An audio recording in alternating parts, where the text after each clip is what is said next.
One nation, one election. Prime Minister Modi's dream is slowly gaining momentum. The Prime Minister today, in fact, held an all-party meet to discuss the matter in detail and to take inputs from all the political parties and all the stakeholders involved when it comes to simultaneous polls. But key parties and key players like Arvind Kejriwal, Mamata Banerjee, Chandrababu Naidu, including the BJP ally from Maharashtra, Shiv Sena, skipped the meet today. What are going to be the pros and cons of simultaneous elections in India? What are going to be its side effects if it is done, if ever Prime Minister Modi's dream comes true? How will it be done? All those questions we are going to answer today. You are watching QWrap. This is Ishwar and we are joined by our Associate Editor for Politics, Aditya. Aditya, how do you think if the one nation, one election, as the Modi government is back in power for the second term, this, the dream, as we say, of Prime Minister Modi is slowly, taking shape. It seems to be taking shape with immediately after, within a month of the party coming back to power, there is a meet about it, and there are a lot of headlines going on about it. If it is done, do you think it is going to be done? So I think there are a number of steps that will have to be taken for that. First, it cannot be done without a constitutional amendment. So this has to be passed by both houses of parliament with a 2/3 majority. Now in the Lok Sabha, the BJP has a 2/3 majority along with its allies, but it does not have that in the Rajya Sabha. So that is the first obstacle for the BJP as far as this is concerned. The second obstacle is that state legislatures. Now, simultaneous elections would involve every state legislature being dissolved so that elections can be held along with the next general election. So this could be in 5 years' time. So what happens to states whose assemblies terms are ending, say in 2016, like states like West Bengal or Kerala, or 2017, which is states like Punjab and Uttar Pradesh, or 2018, states like Karnataka. So what happens to those states?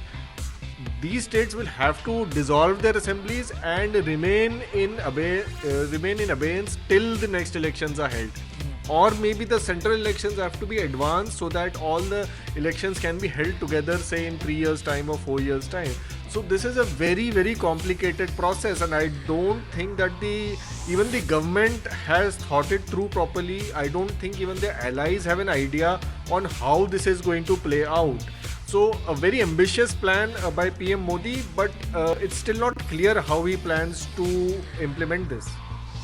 A very ambitious plan indeed, Aditya. And if we recall, West Bengal Chief Minister Mamata Banerjee said that she will not be attending the meet. She in fact demanded that a panel of experts must be consulted before even the central government thinks of doing something like that.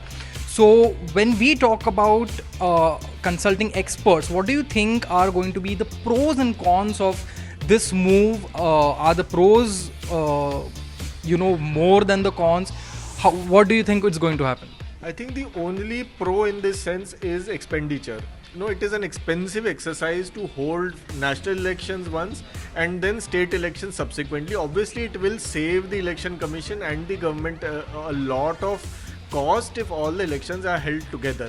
But other than this, the cons outweigh the pros overwhelmingly, because this is fundamentally against our federal structure.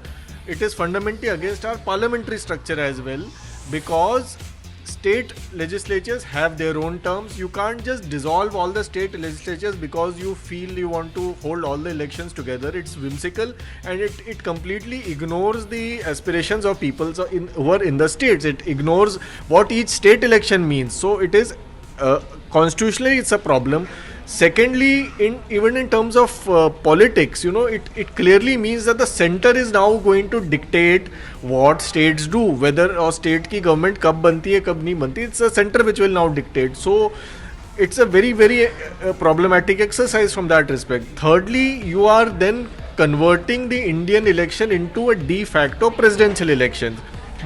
As of now, what happens? We are a parliamentary election and a federal election. So There are state elections and there are central elections. State elections, people elect members of the legislature who in turn elect the chief minister, and then central elections, people elect members of parliament who in turn elect the prime minister and the council of ministers. But now they want to have an America-like system in which all the elections are held together, and the prime minister and then so it's a de facto presidential election. It suits Prime Minister Modi's style of governance. It also suits the BJP's electoral calculations, because if you see, the BJP has done exceedingly well in the Lok Sabha election, but in the same states they did badly at the state level. There is a 15 to 20% difference between the BJP's votes at in states like Madhya Pradesh, Chhattisgarh, Rajasthan, Gujarat, that took place in the Vidhan Sabha elections, and they got 20% more in the state at the center than in the state. So obviously the BJP would want to have all the elections together so that they can capture power everywhere. So this is a clear attempt by the BJP to sort of capture power in overall and damage the federal structure of the country. Well, what is going to be the government's plan, that remains to be seen, because this is an absolutely preliminary stage of the idea. But as you rightly spoke about states, Aditya, the Shiv Sena, BJP's staunch ally, and also a state that is going to go to polls in a few months. The Shiv Sena skipped the all-party meet today. How do you look at this? It is curious but it's not surprising, because the Shiv Sena obviously it has a very different plan. It considers itself an equal partner to the BJP at the state level. In fact, it considers itself as the senior partner to the BJP at the state level, even though it is willing to play second fiddle to the BJP at the center. But if elections are held in Maharashtra and the center at the same time, the BJP will become the senior partner at both levels, which goes against the interests of the Shiv Sena. Same goes for the Janata Dal United. Same goes for the Shiromani Akali Dal. Akali Dal probably less so, but definitely Shiv Sena and JDU will have a problem with this exercise, because they want a state-centered election and not a very central-dominated election. So what happens after the meet, that remains to be seen, because the Prime Minister is also holding a dinner for all the people who are attending the meet today. So we are tracking that news continuously on the Quint's website, YouTube, Facebook and Twitter. So log in at any of these places to get the latest updates. But right now, moving on to the world of sports, a big news coming in from there. Shikhar Dhawan has been ruled out completely of the World Cup. Remember Shikhar Dhawan, who got injured. There was a lot of speculation whether he will be back in the game or not. But today the BCCI has declared that he is not going to be back. And we have our sports correspondent Shrida joining us. Shrida, how is this going to affect Virat's Warriors, the Team 11? So it is definitely a big blow, because he was a very important part of the top three, which is Shikhar Dhawan, Rohit Sharma and Virat Kohli. They made a big part of the top three for India, and now that he has been ruled out, even though Rahul, who initially went as the reserve opener and was actually playing at the number 4 spot, will go up and play in the opening slot, and then Vijay Shankar played in the last match, so I guess that's the combination that they're going to be experimenting with going forward. But yeah, so June 9th is when he got injured, and the BCCI initially has said that they don't want to rule him out because he was such an important part of the team, right? So they said that they'd wait at least 10 to 12 days before taking another call. But today, the news, they revealed that he has got a fracture in his left hand, and so he will have a cast till July, which means that he will not be playing the World Cup. And also BCCI has written to the ICC and asked for them to include a Pant as a replacement for Dhawan. So big opportunity for him also coming in.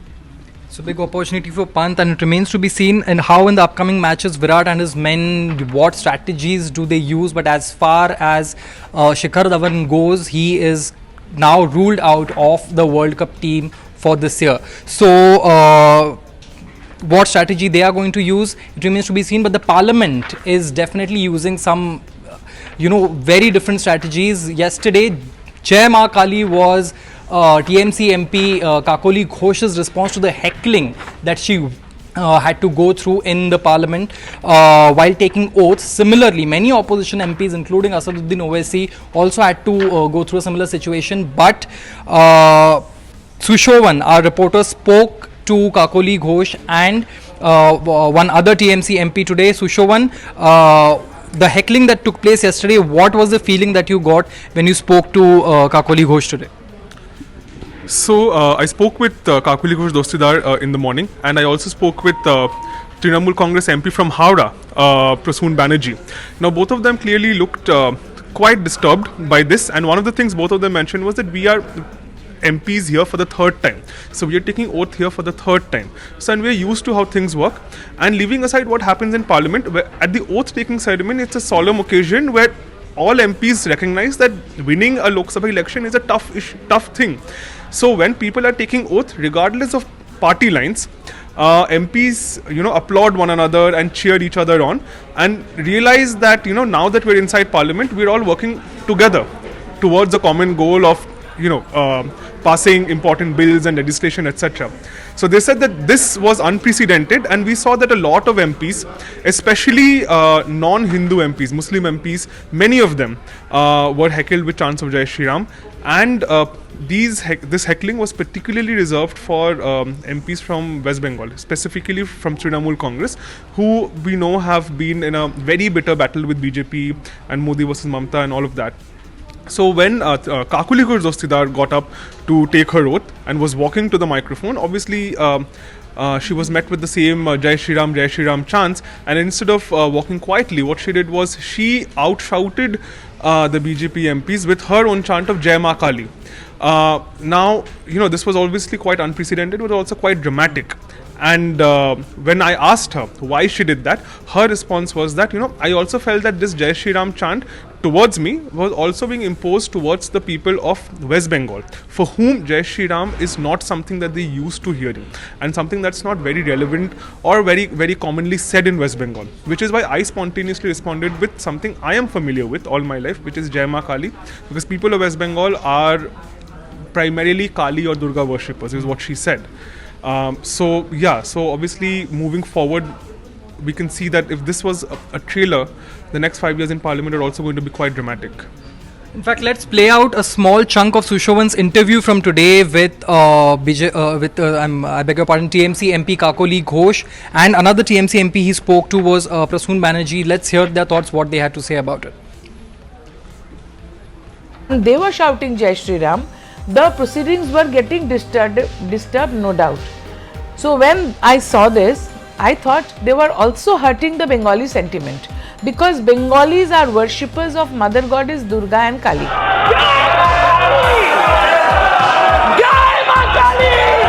In my house particularly, we have a 311-year-old Durga deity, which I pray to every day. Durga and Kali, they are all forms of the Mother Goddess. So when I got up and they did that, my spontaneous response was to call upon my God to protect our country and Bengal and Bengalis. And to catch that full interview, visit the Quint's website. It's also available on the Quint's YouTube channel, Facebook, Twitter and Instagram. Moving from Kolkata to Mumbai. Now the city of Mumbai, nearly a few days ago, nearly 5,000 people took to the streets of Mumbai, started cleaning the beaches, the rivers and some mangrove areas, because the authorities weren't doing their jobs. Last week, in a span of 24 hours, 3 people died after trees fell on them when monsoon hit the city. Bridges have been collapsing in the city. The infrastructure is on a total breakdown. But wait, the Shiv Sena has some bigger concerns. The Shiv Sena asked the BMC to remove all illegal lingerie mannequins across the city. Now, what are illegal lingerie mannequins? That is a question which many people on social media also had. Particular Sukanya is asking, what is a legal mannequin? Do they have Aadhaar cards? Faisal says, illegal lingerie mannequins as in, have they migrated from Bangladesh? Now, the Shiv Sena had a reason apparently behind this, saying that this is what they have said.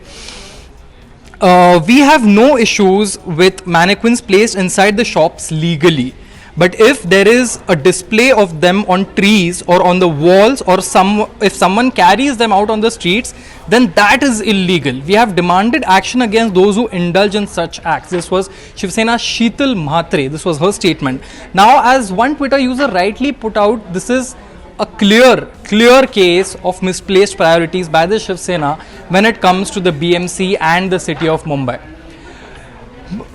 Talking about pressing issues, moving on to Muzaffarpur, the death toll due to encephalitis of children has gone up to 112 today. A central team of pediatricians has been sent to Muzaffarpur to tackle the situation. Meanwhile, the superintendent of Sri Krishna Medical College and Hospital said that the recovery rate of children dying due to encephalitis, suffering from encephalitis, has increased in the past 2 days. So that is a good news coming from as far as children in Muzaffarpur are concerned. But the Supreme Court on Monday is going to hear a public interest litigation, a PIL, to decide whether a special team needs to be formed to tackle the encephalitis situation in Bihar. And that is all. That's a wrap on QWrap for today. But tomorrow we will be back with more updates. So stay tuned to the Quint's website, the YouTube channel of Quint and Quint Hindi, Facebook, Twitter and Instagram. Thank you. Namaskar.